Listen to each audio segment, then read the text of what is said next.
Hello friends, Radhe Radhe. Shri Ramcharitmanas पाठ की बहुत सुंदर चौपाई, बहुत सुंदर वर्णन है। आप लोग सुनिए, बहुत अच्छा लगेगा, क्योंकि हर चौपाई कुछ कहती है। जब आप उसका अर्थ सुनेंगे तो आपको समझ में आएगा कि क्या कह रही है। हर चौपाई से कुछ ना कुछ सीख मिलती है। ऐसे तो चौपाई हर कोई पढ़ता है, लेकिन अर्थ के साथ जब पढ़ेंगे तभी समझ में आती है। हर चीज़ है तो बहुत सरल भाषा में चौपाई, पर पढ़ने से, अर्थ के साथ पढ़ने से ही समझ में आती है। भगवान राम वही थे, वही कृष्ण थे। तो भगवान कृष्ण ने भी अपने जीवन में बहुत लीलाएं की। भगवान राम की तो बहुत संघर्षपूर्ण जीवन रहा राम का। यहाँ इंसान जरा सा भी संघर्ष होता है, कुछ भी, तो वो परेशान हो जाता है, विचलित हो जाता है। और भगवान राम का तो पूरा जीवन संघर्षमय रहा। जब तक वो युवा हुए, शादी ब्याह हुआ, उसके थोड़े ही समय बाद उनको वनगमन करना पड़ा, वन जाना पड़ा।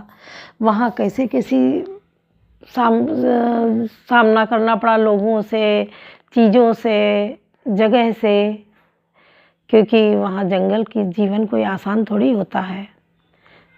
हर समय संकट भरा जीवन होता है, हर समय संकट मंडराया करता है कि कब कहाँ कैसे रहना है। जंगली जानवर हैं, उसमें हिरन, भालू, बंदर भी हैं, लेकिन उन्होंने इतने सरल स्वभाव थे कि उन्होंने सबको अपना लिया, सब उनके अपने बन गए और उनका जीवन आसान बनता चला गया।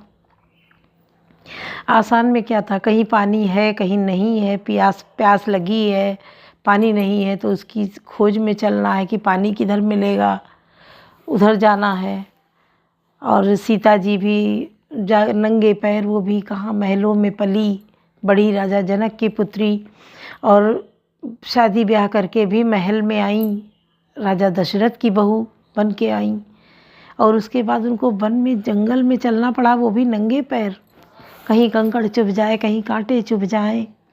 तो जब ये चल रही हैं और इनको लगता है तो कांटा निकालने के लिए खड़ी हो जाती हैं कि कांटा निकालने, पसीना पोंछने लगती हैं। पसीना बह रहा है और पोंछ रही हैं। पूछ पसेऊ बयार करें, तो पसीना पोंछ के अपने पल्ले आंचल से हवा करने लगती हैं, क्योंकि भाई महलों में हर सुख सुविधा होती है, जंगल में कहाँ रखी। तो रामचंद्र जी इनके भाव को देख के समझ जाते हैं कि थक गई हैं, थोड़ा विश्राम कर लेना चाहिए। तो वो पेड़ की छाँव में देख जाते हैं, खड़े हो जाते हैं और लक्ष्मण जी से पानी के लिए बोलते हैं। तो लक्ष्मण जी आसपास पानी ढूंढने जाते हैं। फिर उतनी देर वो सीता जी आराम कर लेती हैं, पानी लेकर आते हैं, पीती हैं, थोड़ा बैठती हैं छाँव में, फिर उठती हैं, फिर चल देती हैं, क्योंकि बहुत लंबा रास्ता उन्होंने तय किया था जंगल वाला। चलते चलते चलते चलते थक जाएं, फिर उठें, फिर चलें, और रात हो जाए, विश्राम करें। खाने पीने के लिए भी उनको सारी व्यवस्था खुद करनी पड़ती थी, और किसी गांव में नहीं जाना होता था, किसी के घर नहीं जाना होता था। सबसे बड़ी बात ये थी कि उनको गांव अगर पड़ता भी था तो गांव के किनारे होके निकलते थे। लोग उनको देखते थे, देखते ही रह जाते थे, निहारते रह जाते थे। उनको लगता था कितनी देर हम इनको और देख लें। बातें बना बना के करते थे, कहाँ से आई, ये कौन है जो आगे सांवले हैं, ये कौन है जो पीछे गोरे गोरे चल रहे हैं, ये कौन है बीच में सीता जी चल रही हैं। तो वो इशारे से बताती थी कि ये हमारे पति हैं, ये हमारे देवर हैं। तो वो बहाने से पूछती थी कितनी देर और ये रुके, हम इनसे बातें करें। अच्छा लगता था मिलना बोलना सबको, लेकिन वो फिर आगे चल देती थी। तो जहाँ तक दिखाई पड़ती थी वहाँ तक लोग इनको देखते रहते थे। तो कितना अद्भुत दृश्य था, कितना अलग था। लोगों से अपनापन, पशु पक्षी जानवरों से अपनापन, कि इसका वर्णन नहीं हो सकता है। भगवान कृष्ण थे, कृष्ण ने भी अनेक लीलाएं की। जन्म लिए देवकी से कारागार में, और पले बढ़े यशोदा जी के यहाँ, नंद के यहाँ।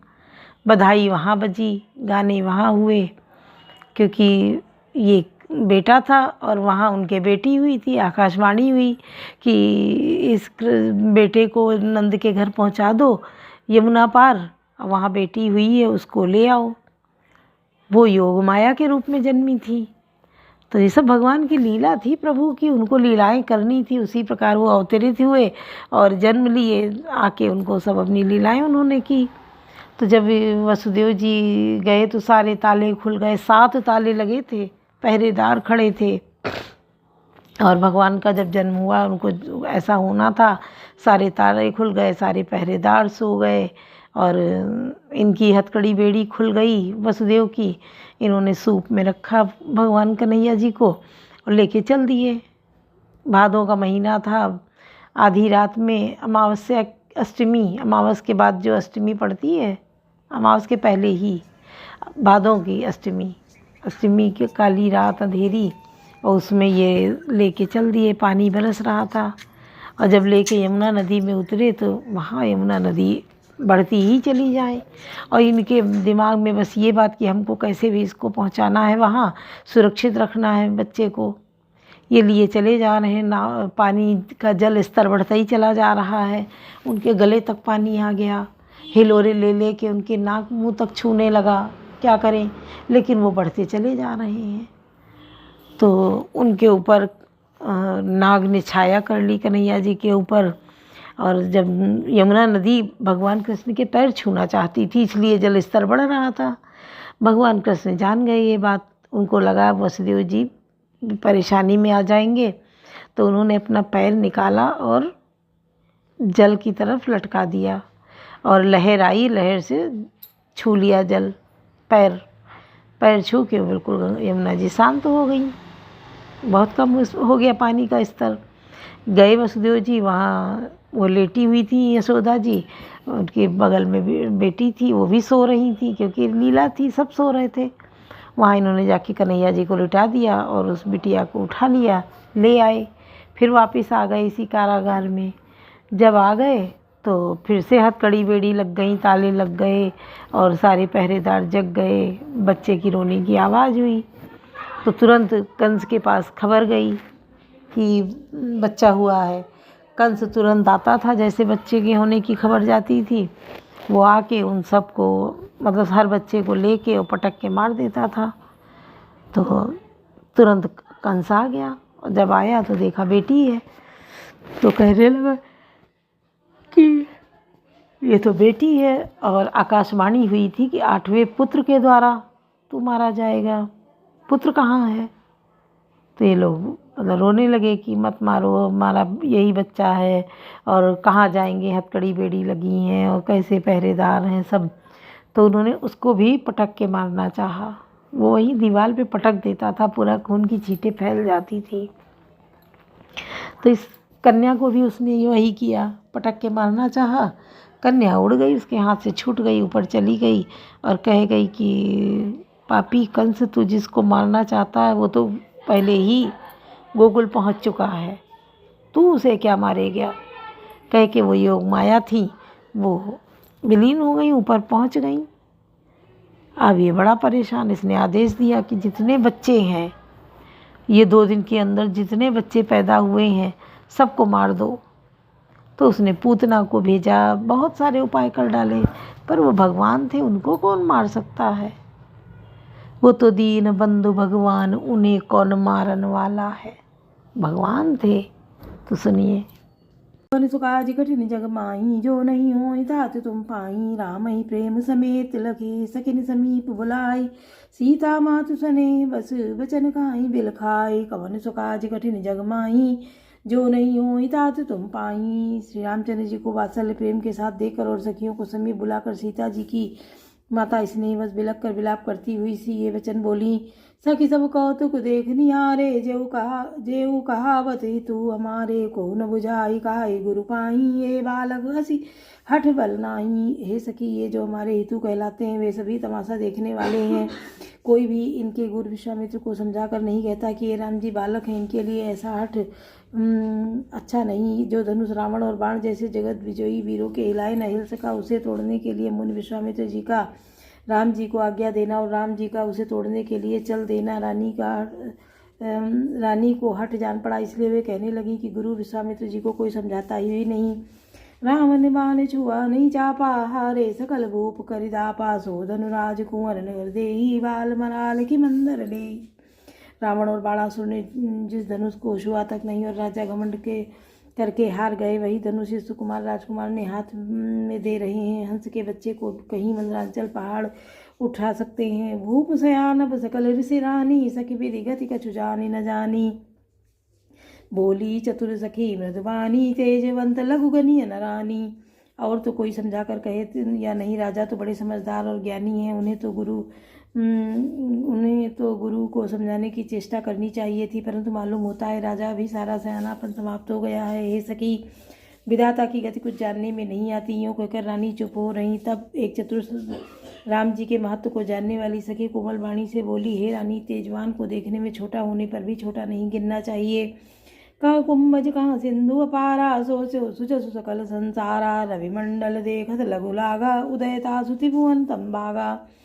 वो कहाँ घड़े से उत्पन्न होने वाले छोटे से मुनि अगस्त्य और कहाँ अपार समुद्र, किंतु उन्होंने उसे सोख लिया जिसका सूर्य सारे संसार में छाया हुआ है। सूर्यमंडल देखने में छोटा लगता है, पर उसके उदय होते ही तीनों लोगों का अंधकार भाग जाता है।